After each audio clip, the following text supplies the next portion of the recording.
প্রণাম জানাই মঞ্চে উপস্থিত আমাদের স্বামী বিজয়ানন্দজি আর পরম গুরু গুরুদেব ভবা পাগলা তো আছেনই, আর আপন আপন গুরুদেব সবাইকে প্রণাম জানাচ্ছি। যেখান থেকে ঘোষক শুরু করলেন সেখান থেকেই শুরু করছি। বাবার ভাবের তৈরি একদিন অনেকক্ষণ গান শুনলেন। ভবার গানই সবই কিছু, গানের মধ্যে সব শিক্ষা সব কিছু। তাহলেও ভবা পাগলা ছিলেন প্রচার বিমুখ, নিজের প্রচার কখনো চাইতেন না, বলতেন খবরে গেলে গোবরে গেলাম।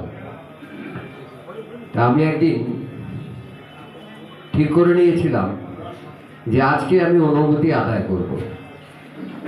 কালনা থেকে দীঘা গাড়ি চালিয়ে যাচ্ছি, পিছনে গুরুদেব বসে আছেন, আমি নিজে চালাচ্ছি গাড়ি। সেদিন তাকে আমি বললাম, দাদু আজকে তোমার ওইটে বললে চলবে না, খবরে গেলে গোবরে গেলাম।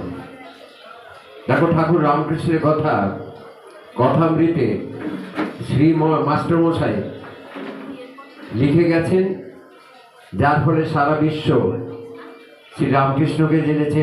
স্বামী বিবেকানন্দ তার কথা প্রচার করেছেন, সারা বিশ্ব তার কথা জানছে।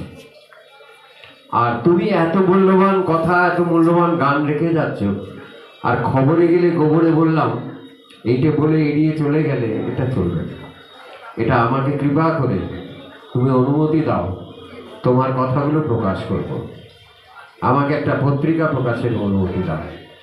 তা তিনি একটা পত্রিকা প্রকাশের অনুমতিও দিলেন, নামটাও ঠিক করে দিলেন ভবামৃত, ভবার অমৃত কথা। এটি হচ্ছে প্রথম ঘটনা। দুটো ঘটনা বলে আমি শেষ করব। অনেক শিল্পী, আমি নিজে অনুষ্ঠান পরিচালনা করে থাকি, জানি লোকে গান সবাই শুনতে চান, পাগলের গান বিশেষ করে। তা দুটো ঘটনার মধ্যে দিয়ে তার সম্যক পরিচয় আমরা পাব।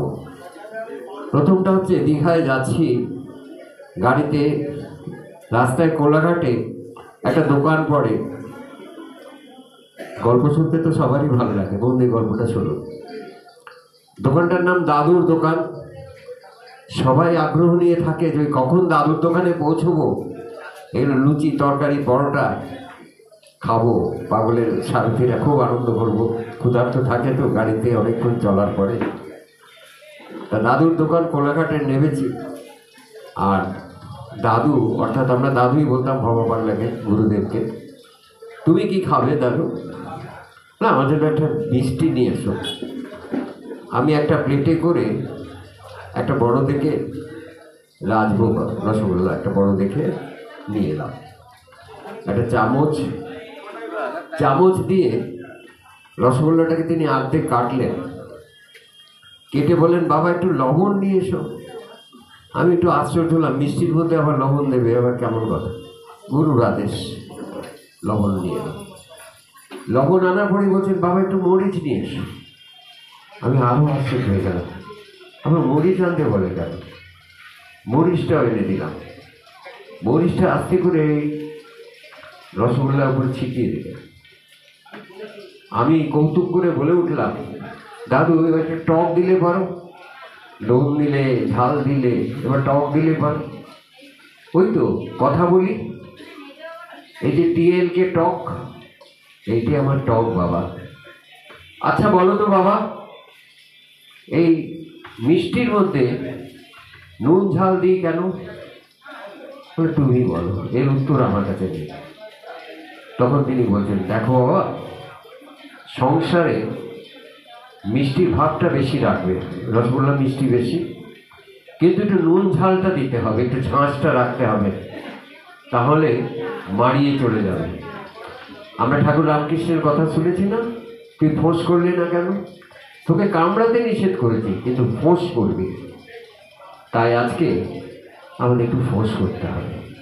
আজকে আমাদের যা হিন্দুদের ওপরে নির্যাতন হচ্ছে, এই মাধ্যমে ঢাকা থেকে ফোন এলো, কৃষ্ণগোপাল, গোকুল রায় যাদের বাড়িতে থাকি তারা আতঙ্কে দিন নির্বাহ করছে। তা যাই হোক, একটা ঘটনা, তাই সব সনাতনীদের আমাদের এক হতে হবে, এইটাকে একটা বার্তা দিলাম। দ্বিতীয় কথা, আরেকটি ঘটনার কথা বলবো।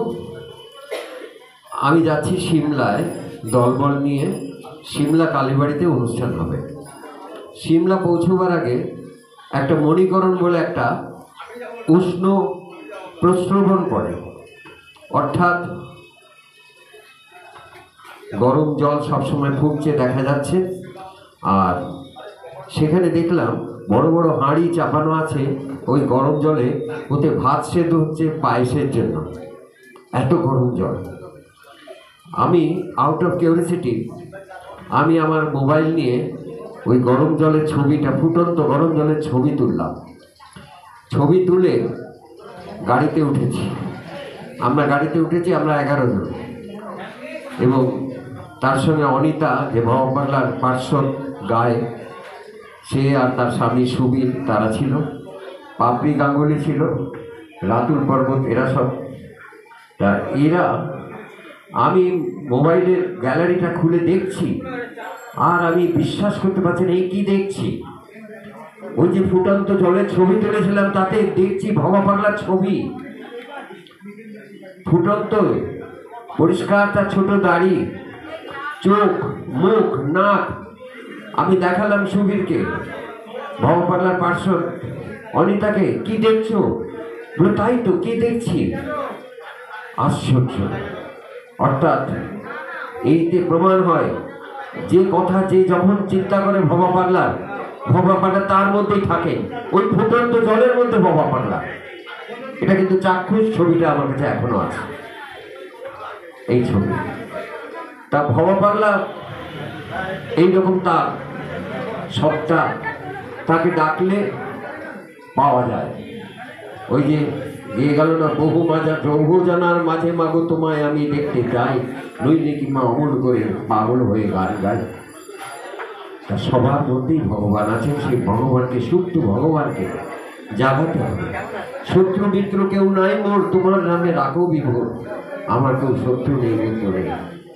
তবে বিপদে যখন আসবে, শ্রীকৃষ্ণ যেমন তিনি রাধাভাবে ভালোবেসেছিলেন মানুষকে, কিন্তু আবার দরকার হলে সুদর্শন চক্র ধরেছিলেন। তাই পাগল ঠাকুর বলে গেলেন, শত্রুকে দমন করতে মৃত্যু ভয় করো না, একথা ভবা পাগলারই কথা। তা আমাদের সবাইকে আবার বলছি, আবার বলছি, আমাদের সবাইকে এক হতে হবে, সনাতনীদের এক হতে হবে।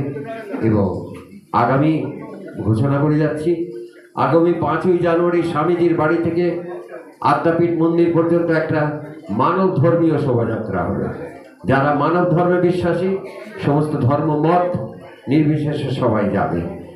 আমি আশা করি শিয়ালদা কালীবাড়ি থেকেও একটা ট্যাবলো যাবে, প্রায় 50টি প্রতিষ্ঠান যোগ দিচ্ছে। আর এই ব্যাপারে আগামী রবিবার 8ই ডিসেম্বর বিকেল 5টায় আদ্যাপীঠে ব্রহ্মচারী মোড়ল ঘরের সামনে আমরা প্রতিষ্ঠান যারা যোগ দেবে তারা বসবে মিটিংয়ে। সবাইকে আহ্বান জানাচ্ছি, অন্তত মিটিংয়ে প্রতিটি প্রতিষ্ঠানের 1জন বা 2জন প্রতিনিধি যেন উপস্থিত থাকে। এবং আগামী ভবার হরমোলা মন্দিরে পাগল ঠাকুর নির্দিষ্ট করে গেছেন মাসের শেষ শনিবার, মাঘ মাসের শেষ শনিবার 8, 9 ফেব্রুয়ারি, 10 ফেব্রুয়ারি, সেখানে সবাইকে সাদর আহ্বান জানাচ্ছি। যেমন প্রতি মাসের একটি মাসের শেষ শনিবার, যেমন চৈত্রের শেষ শনিবার বাপিজীনগরে মা মহাচণ্ডীর মহাপূজা হয়, বৈশাখের শেষ শনিবার দীঘায়, কালনা এবং ঢাকা বাংলাদেশে আমতা মন্দিরে পূজা হয়, মাঘ মাসের শেষ শনিবার দীঘায় হয়, অগ্রহায়ণের শেষ শনিবার লালগোলায় হয়, এবং বাতুর মন্দিরে অগ্রহায়ণের শেষ শনিবার এবং পৌষের শেষ শনিবার লালগোলায় হয়। এইরকম একটি শেষ শনিবার পূজায় সবাইকে আহ্বান জানাচ্ছি। দিয়ে আপনাদের সকলের প্রতি প্রণাম জানিয়ে আমি আমার বক্তব্য শেষ করছি। নমস্কার, জয় বাবা। বলো ভবা পাগলা কি, পাগলি মাই কি। আপন আপন গুরু গোবিন্দ কি, কালী মাই কি, ভক্তবৃন্দ কি, বিশ্ববাসী কি।